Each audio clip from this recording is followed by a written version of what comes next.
happy Wednesday, first days, and happy Heights Day. Okay, we're going to do some Thelma the Unicorn again today. So if you can go and get your Thelma the Unicorn packet in case you don't have it with you. And this page we're going to be working on today, again, is Thelma the Unicorn's feelings. The first and next box is what we're going to work on today. We're going to notice how her feelings were in the beginning of the story and how they were in the middle of the story. And then we're going to stop there because tomorrow I want to talk about, as the story went on before we got to the end of the story, did Thelma's feelings stay the same all through the middle, or was there a change? Because that's what good readers do. They get to know their characters and their feelings. And they realize, are their feelings changing or staying the same? And if they're staying the same, how come they're not changing? And if they're changing, what's making them change? So that's what we're going to work on today. But before we get started on that, I want us to go over my beginning, middle, and end from yesterday again. Okay, so yesterday we did talk about Thelma and her feelings and how she felt in the beginning of the story, the middle of the story, and at the end of the story, because I just read a little bit from each part to you again yesterday. So in the beginning of the story, I said Thelma was sad.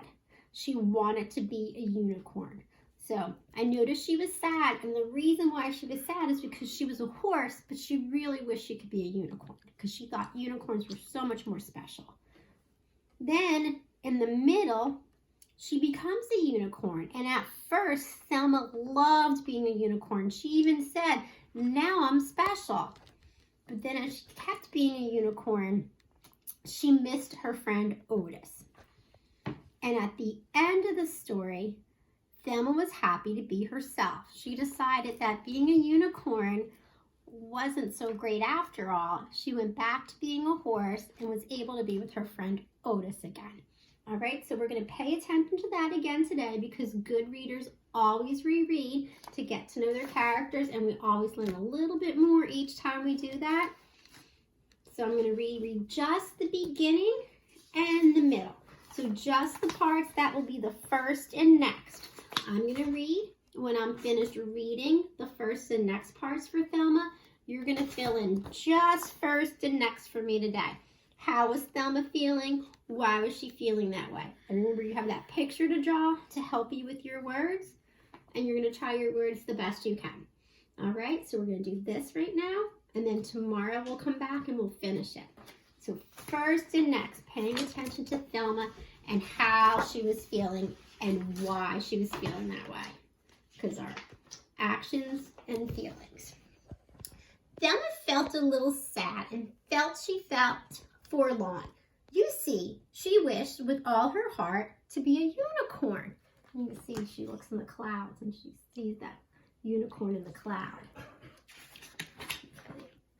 Her best friend's name was Otis.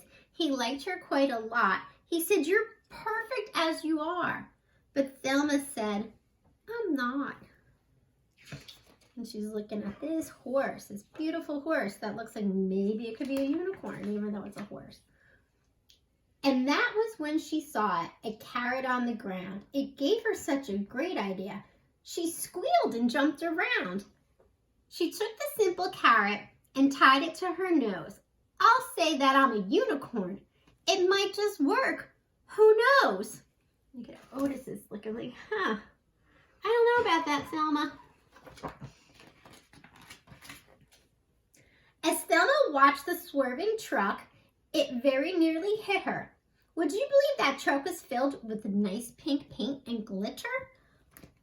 Gosh, look at that. Oh, Thelma looked amazing. She was a unicorn.